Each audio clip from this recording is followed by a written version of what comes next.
রবীন্দ্রনাথ ঠাকুরের কথাই বলি, বিচারের চেয়ারে বসে বিজেপি বাবু বিজেপি পার্টিতে জয়েন করার কথা ঘোষণা করছেন। এদের দিকে তাকিয়ে মানুষ বিচার পাবে? পাবেন বিচার? বিজেপি বললে বিচার, রোজ একটা করে পিল খাচ্ছে, পিল কিনছে, আর পিল কিনেই বিজেপি যা বলছে হজম করে নিচ্ছে, আর বিজেপি যা বলছে তাই হচ্ছে। শুনুন, আমি জুডিশিয়ারি, আমি জাজ নিয়ে বলতে পারি না, বাট আমি জাজমেন্ট নিয়ে বলতে পারি। I am also a practising lawyer, not now but earlier. আইনে কোনটা বেঠিক কোনটা সঠিক এটা আমরাও জানি। লোকে আমায় দেখলে বলে, বাবা তোমাদের কলকাতা। বললাম, কেন, কি করলো কলকাতা? কলকাতা তো সেফেস্ট সিটি, ইন্টারন্যাশনালি অ্যাক্লেমড। কি হলো? বলছে, বাবা যা সব রায় বেরোচ্ছে এ দেখে তো রয়্যাল বেঙ্গল টাইগাররাও পালিয়ে যায় ভয়ে। আমি বললাম, কেউ কেউ আছে, কি করবে না, এরা কেউ কেটা।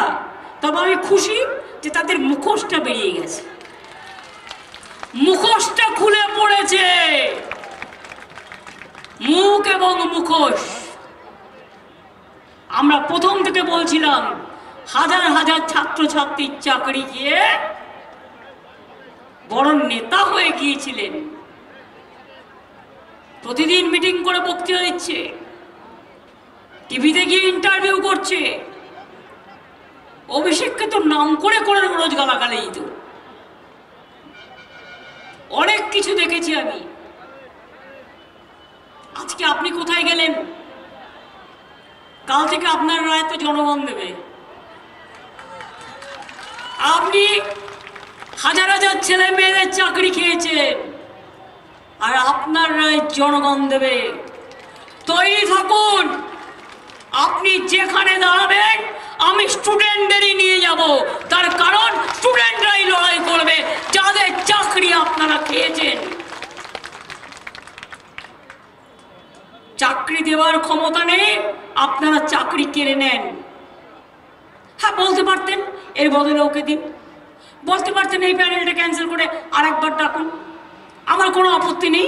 যদি কোথাও ভুল থাকে অ্যামেন্ডমেন্ট করে নিন, রেকটিফাই করে নিন। কোনো সুযোগ না দিয়ে ওয়ান সাইডেড গেম। এখনো 5 লক্ষ চাকরি আমার রেডি আছে বাংলার ছেলে মেয়েদের জন্য। হিংসুটে বিজেপি, সিপিএম আর কংগ্রেস কর্কশ, কর্কট, এমন কর্কটে, বাপরে, কেউটে গোখরার থেকেও ভয়ঙ্কর।